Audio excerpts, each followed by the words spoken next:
인구가 감소하기 때문에 이제는 더 이상 지방 부동산은 투자하면 안 된다. 내 집 마련도 하면 안 된다. 이렇게 생각을 하지 마셨으면 좋겠습니다. 이런 것에 흔들리지 않기 위해서는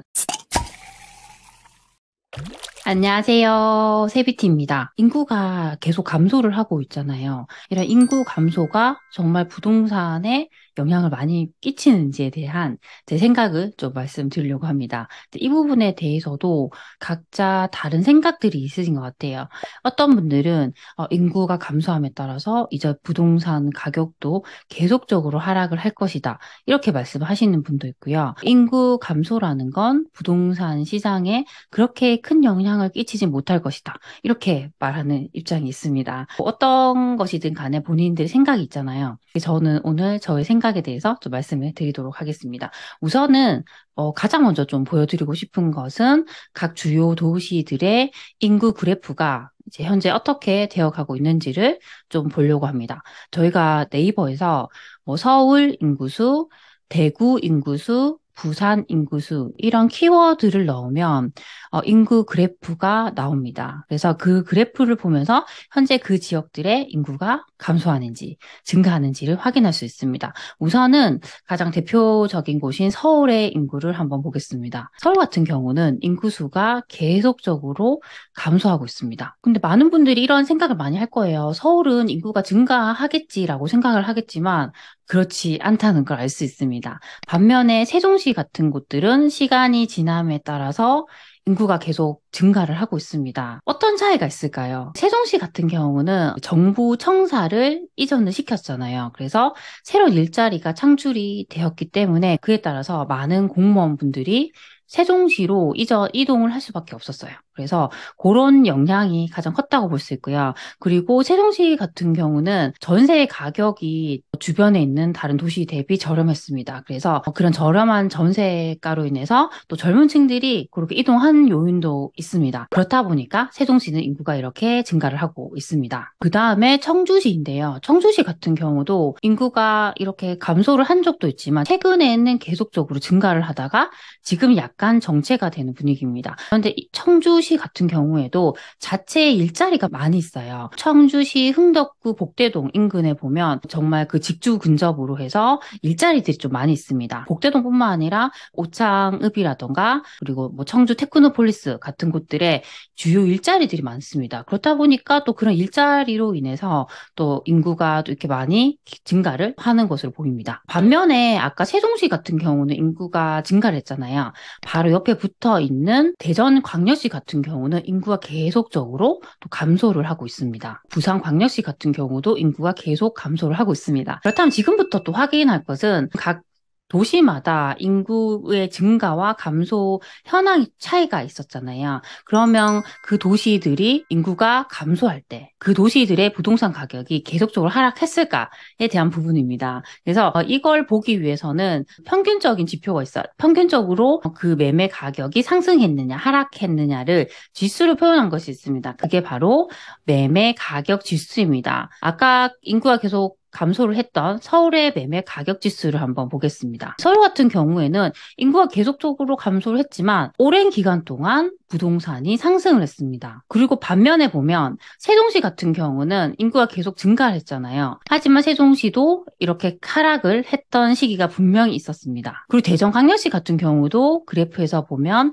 인구가 계속 감소를 했지만 매매 가격 지수를 봤을 때는 대전광역시도 이 구간에서는 계속 상승을 했습니다. 그러니까 이게 어떤 걸 의미하냐면 이 인구 감소와 부동산 가격과의 상관관계가 그렇게 크지 않다는 겁니다. 어떻게 보면 거의 영향을 끼치지 않는다고도 볼 수 있습니다. 근데 많은 분들은 인구가 감소하면 당연히 부동산 가격은 하락할 거야 라고 생각을 합니다. 그런데 인구 수보다 요즘에 더 관심을 가져야 되는 것이 있습니다. 그게 뭐냐면 세대 수입니다. 우리가 지금 뭐 아이를 계속 낳지 않잖아요. 그래서 그 인구가 감소를 하는 건 정말 사실입니다. 하지만 다른 요인들에 의해서 세대 수가 증가를 하는 것 또한 사실입니다. 세대수가 증가하는 요인들 중에는 결혼, 이혼, 그리고 자녀의 독립 같은 요인들이 있습니다. 요즘에 자녀를 낳진 않지만 그래도 결혼은 계속적으로 하고 있습니다. 이렇게 결혼을 하게 되면 일단 그 부부가 살아야 되는 집이 필요하잖아요. 그렇다 보면 자연스럽게 세대수가 증가하게 됩니다.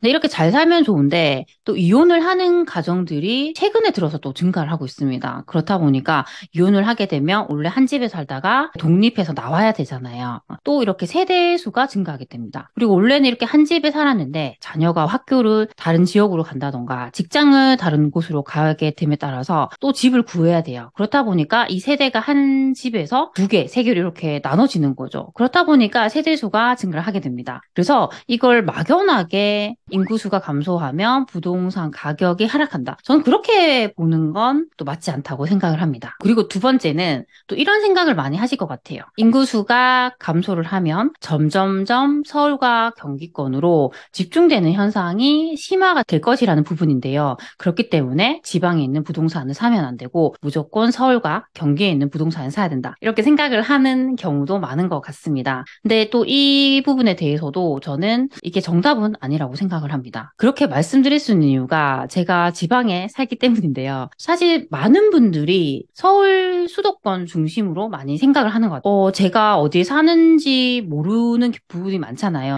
말투는 지방에 사시는 분인데 지방에서 이렇게 서울에 와서 거주를 하고 있는 사람이구나. 이렇게 생각하는 분들이 상당히 많았습니다. 그래서 당연히 이 사람은 서울에 살겠다. 라는 생각을 많이 하셨어요. 그런 것들을 보면서 사람들은 서울 수도권 중심으로 되게 생각을 많이 하는구나 라는 걸 알게 됐습니다. 그렇다 보니까 지방 부동산은 사면 무조건 가격이 떨어진다라고 생각을 많이 하시더라고요. 그런데 저 같은 경우는 제가 지방에 살다 보니까 지방 부동산부터 계속 투자를 해왔습니다. 그럼 제가 투자를 했을 때 가격이 다 떨어졌을까요? 절대 그게 아닙니다. 저평가된 상태에서 그런 물건들을 샀을 때 흐름이 왔을 때 확실히 그런 것들이 많이 상승을 해줬습니다. 그래서 어떻게 보면 저 같은 경우는 지방에 대한 편견이 없는 사람이에요. 없다 보니까 저는 선택지가 되게 많은 거예요. 서울 수도권이 많이 올랐을 때는 저는 지방에 있는 곳을 사면 되고요. 지방이 또 많이 올랐을 때는 상대적으로 또 저렴해진 서울 수도권을 살 수가 있습니다. 그래서 이렇게 편견이 없으면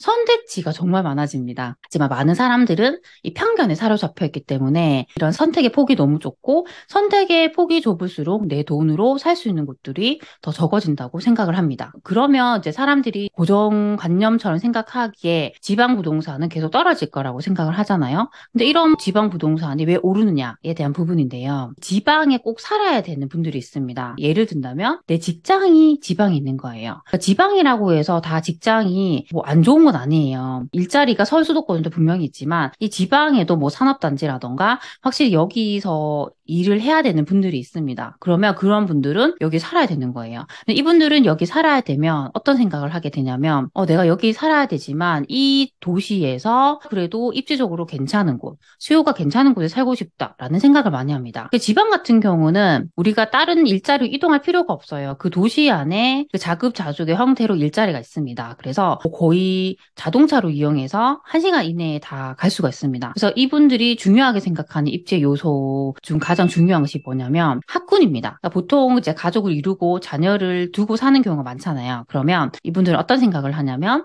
내 아이를 좀 더 좋은 환경에서 키우고 싶다라는 생각을 많이 합니다. 그렇다 보니까 그곳에서 정말 학군이 좋은 곳, 학원가가 잘 되어 있는 곳, 그런 곳들에 살고 싶어 합니다. 그래서 그런 수요가 많기 때문에 그런 곳들은 가격이 비쌉니다. 지방 뭐 광역시든 소도시든 그런 뭐 학군이 잘 돼 있고 학원가가 잘 돼 있는 곳들은 수요가 집중되기 때문에 일단 그런 것들이 가격에 반영됩니다. 아니면 정말 브랜드, 대단지 아파트, 신축으로 이렇게 정말 많이 들어오는 곳, 정말 입지 변화가 큰 곳들 같은 경우는 그곳에 살면 다른 곳들은 다 구축 아파트인데 이곳에 가면 생활 인프라가 너무 잘 돼 있는 거예요. 그러면 그런 곳에 또 살고 싶잖아요. 또 그런 곳들은 수요가 많이 몰리게 되면서 가격이 이렇게 더 많이 오르게 됩니다. 그래서 지방이라고 하더라도 그 안에도 그 입지가 있습니다. 그래서 정말 제일 좋은 입지, 그 다음 입지, 그 다음 입지가 있기 때문에 이 입지를 보고 선택을 하시면 돼요. 그래서 우리가 무조건 지방은 안 된다. 인구가 감소하기 때문에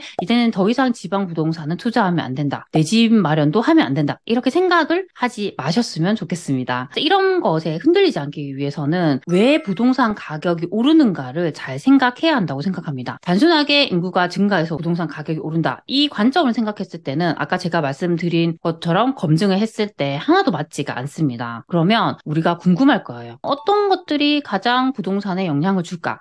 요즘에 왜 부동산 가격이 떨어졌는지, 왜 갑자기 반등을 하는 곳들이 발생하는지를 보면 좀 그 답을 알기가 쉽습니다. 저는 요즘에 가장 영향을 많이 끼치는 요소가 심리라고 생각을 합니다. 금리 인상이 갑작스럽게 많이 되면서 심리가 많이 위축이 된 거예요. 그래서 나는 지금 갈아타기를 해야 되는데 지금은 그 시기가 아닌 것 같아. 이렇게 누르고 누르면서 사람들이 거래를 하지 않게 됩니다. 그래서 거래량이 전국적으로 급감을 하게 되면서 집을 또 팔아야 되는 분들이 있잖아요. 그런 분들이 가격을 더 내리고 이렇게 하게 된 거예요. 그런데 그렇게 해서 부동산 가격이 많이 떨어져 있는 상황이었는데 특례 보금자리론 대출처럼 그런 상품들이 나오니까 이 정도 금리라면 충분히 괜찮은 것 같아 라고 생각을 하고 금매로 나온 것들은 실수요자분들이 거래를 하기 시작한 거예요. 금매가 급소진이 되면서 그렇게 또 입지가 괜찮은 곳들은 이제 반등하는 곳들이 나타나기 시작했습니다. 그래서 요즘에는 정말 이 심리가 가장 영향을 많이 주지 않을까 싶습니다. 그리고 심리 외에도 부동산에 영향을 많이 주는 요소들은 미분양, 입주 물량, 청약 경쟁률 같은 것들입니다. 그래서 시간이 나실 때마다 그런 지표들을 보면서 내가 사는 도시의 이 지표들이 현재는 어떤 상태인가? 예전에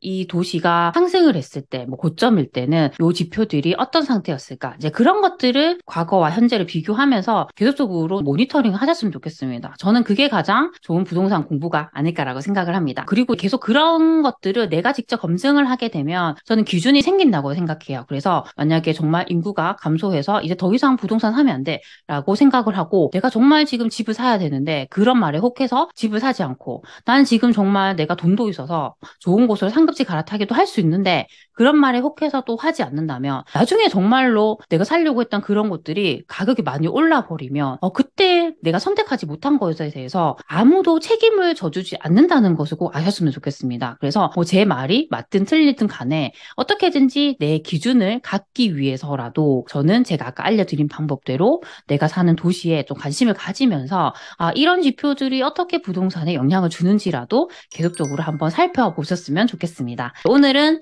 이 인구 감소와 부동산 간의 그 관계에 대해서 제 생각을 좀 말씀을 드렸습니다. 네, 앞으로도 더 좋은 영상으로 보답하도록 하겠습니다. 그럼 우리 다음 시간에 만나요. 안녕.